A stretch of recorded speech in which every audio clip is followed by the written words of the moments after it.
सुप्रभात प्यारे बच्चों। पिछली कक्षा में हम लोग संज्ञा के विकारी तत्व पढ़ रहे थे।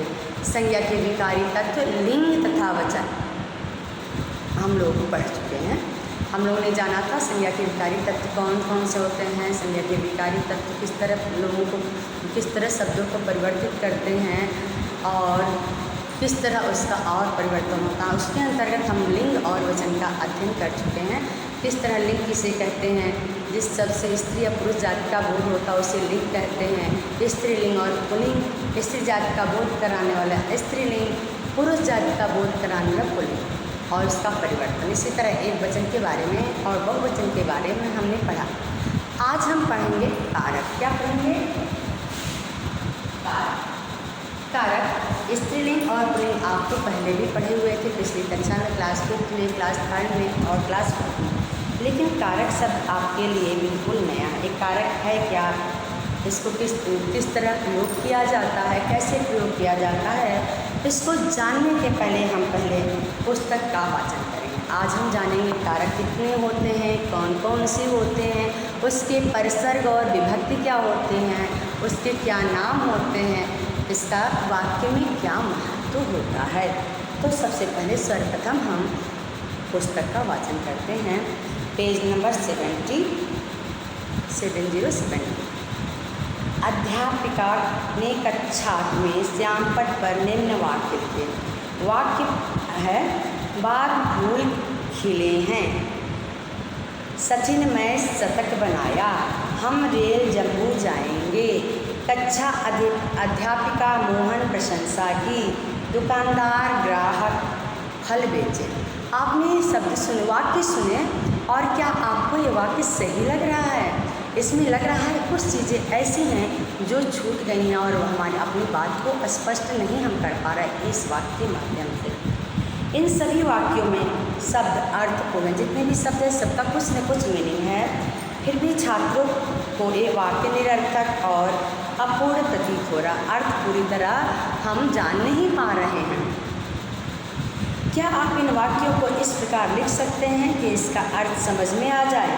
एक मेधावी छात्र ने इन वाक्यों को इस प्रकार लिखा। मेधावी मतलब जो पढ़ने में अच्छा था, उसने सारे वाक्यों को सही किया। किस तरह? बाग में फूल खिले हैं, सचिन ने मैच में शतक बनाया, हम रेल द्वारा जम्मू जाएंगे, कक्षा में अध्यापिका ने मोहन की प्रशंसा की, दुकानदार ने ग्राहक को फल बेचा। हम शब्दों को अगर ध्यान से पढ़ेंगे तो पाएंगे कि पहले वाक्य में संज्ञा सर्वनाम और क्रिया शब्दों का संबंध आपस में जुड़ा हुआ नहीं, और दूसरे वाक्य में आपस में संज्ञा या सर्वनाम शब्दों का क्रिया के साथ संबंध जुड़ा गया है और इसको जोड़ देने से इसका अर्थ पूर्ण अर्थ निकलेगा। तो इस तरह हम कह सकते हैं कि संज्ञा या सर्वनाम के जिस रूप से उसका संबंध क्रिया के साथ जोड़ा जाए या संज्ञा या सर्वनाम के जिस रूप से उसका संबंध क्रिया के साथ जाना जाए उसे कारक कहते हैं। संज्ञा या सर्वनाम का जिस रूप से क्रिया शब्द को जोड़ा जाए उसे हम क्या कहते हैं? कारक कहते हैं। जैसे हमने सेंटेंस के माध्यम से समझाने थे, बाग में फूल खिले हैं, पहले लिखा था बाग फूल खिले हैं।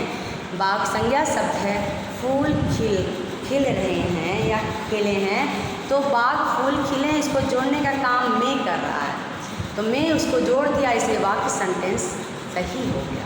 यानी वाक्य में जो संज्ञा शब्द है और वो क्रिया शब्द को जोड़ने का काम कौन सा शब्द कर रहा है? कारक शब्द कर रहा है।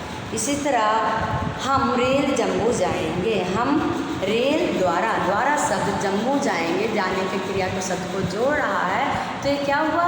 ये द्वारा शब्द कारक शब्द हुआ।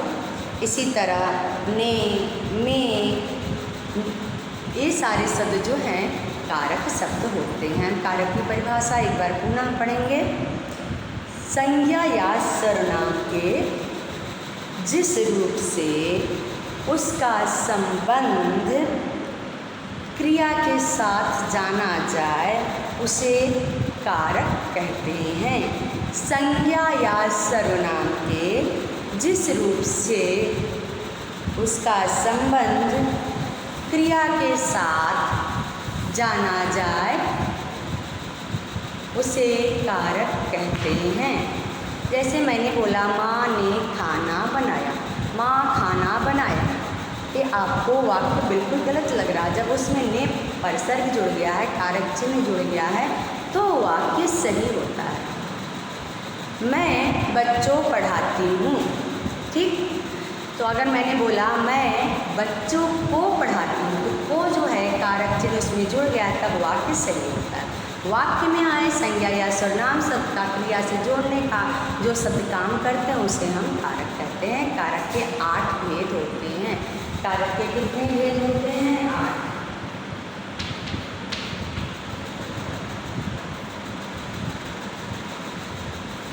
एक कारक के 8 भेद होते हैं। कारक के कितने भेद होते हैं?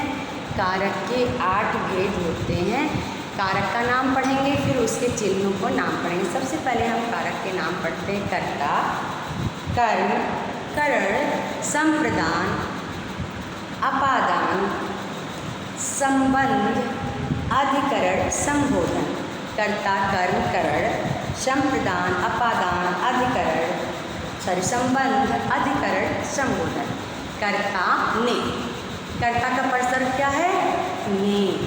कर्ता का परसर्ग क्या है? ने। ये ने परसर्ग है। वाक्य में अगर बताया जाए कि कर्ता कारक को आप ढूंढिए, कर्ता कारक क्या है, तो हम देखेंगे ने परसर्ग कहाँ है। अब कर्ता कारक का डिटेल अर्थ हम जो विस्तार से हम जब इसकी परिभाषा पढ़ेंगे तो जानेंगे, लेकिन अभी हम कर्ता कारक की बस देख लेते हैं कि क्या है। तो जो कर्ता कारक के नाम और उसके परसर्ग को पढ़ लेते हैं, याद कर लेते हैं, फिर हम उसके आगे को जानेंगे। एक एक कारक को हम विस्तारपूर्वक समझेंगे, लेकिन सर्वप्रथम हमें कारक समझ लेना और उसके परसर्ग को नाम के नामों को याद कर लेना बहुत ज़रूरी है। तो हम सबसे पहले कारक और उसके परसर्गों के नाम को याद करेंगे। कर्ता ने कर्म को करण से के द्वारा के साथ, कितने भेद है? से के द्वारा के साथ। संप्रदान को देने का भाव, संप्रदान से अलग होने का भाव। आपको लगेगा से तो करण में भी है और से अपादान में भी है, लेकिन जब हम परिभाषा पढ़ेंगे तो हम जानेंगे दोनों से में क्या अंतर है। संबंध काके की नानेनी डारेरी, अधिकरण में पर, संबोधन हे अरे। कर्ता ने कर्म को करण से के द्वारा संप्रदान को देने का भाव। अब देखिए संप्रदान में भी को है और कर्म में भी को है, दोनों को में क्या अंतर है इसको हम बाद में समझेंगे। अपादान से अलग होने का भाव, संबंध काके की रारे री नानेनी, अधिकरण में पर, संबोधन हे अरे। ये सारे कारक जो हैं अपने नाम के आधार पर अपने अर्थ को बताते हैं। आप सर्वप्रथम कारक की परिभाषा अपनी कॉपी में लिखेंगे, फिर लिखेंगे कारक के भेदों के नाम और उसके परसर्ग। पूरा नहीं लिखना है, सिर्फ इतना लिखना है, ये 2 पंक्तियाँ लिखनी है।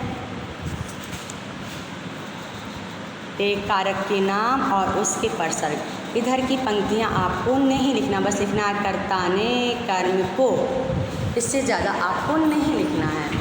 आपको इतना ही लिखना है, कारक के नाम और उसके परसर्गों के नाम लिखकर याद करेंगे। मैं आगे इसलिए नहीं पढ़ा रही हूँ कि जब तक आपको कारक के परसर्ग उसके नाम नहीं याद हो जाते हैं तब तक आगे समझने में आपको बहुत मुश्किल होगा। इसलिए हमें कारक और उसके परसर्गों के नाम याद होने चाहिए। एक बार हम पुनः कारक के नाम और उसके परसर्ग को पढ़ते हैं। कर्ता ने कर्म को करण से के द्वारा के साथ, अधिकरण को देने का भाव, अपादान से अलग होने का भाव, संबंध काके की नाने निरारेरी, अधिकरण में पर, संबोधन हे अरे। आपको इस तरह जैसे मैंने बोला मेरे साथ ऐसे जैसे मैं बोली, कर्ता ने कर्म को करण से के द्वारा के साथ, अधिकरण आपको इसी तरह बोलना है। संप्रदान को देने का भाव, अपादान से अलग होने का भाव, संबंध काके की नाने नी रारे री, अधिकरण में पर, संबोधन हे अरे। इस तरह आपको पूरा याद करना है, याद करके रखना है। जब मैं कर्ता कारक का चिन्ह बताऊंगी, उपसर्ग बताऊंगी, उसकी पहचान बनाऊंगी। कर्ता मतलब वाक्य में जो क्रिया करता है, जो काम करता है उसे कर्ता कहते हैं। वाक्य में कर्म कौन करता है, कौन किससे अलग होता है, किसके द्वारा काम किया जाता है, कौन देने का भाव करता है, कहाँ पर जगह के बारे में पता चलता है, कहाँ बुलाया जाता है, कहाँ वाक्यों को संबंध में जोड़ने का काम होता है, इन सारी बातों को बताया जाएगा। और आप इधर उधर नहीं याद करेंगे, बिल्कुल लाइन से कर्ता ने कर्म को इस तरह से सीरियल वाइज लाइन से पंक्ति के अनुसार जैसे दिया गया है वैसे आप इसको याद करेंगे और अपनी उत्तर पुस्तिका में लिखेंगे। धन्यवाद।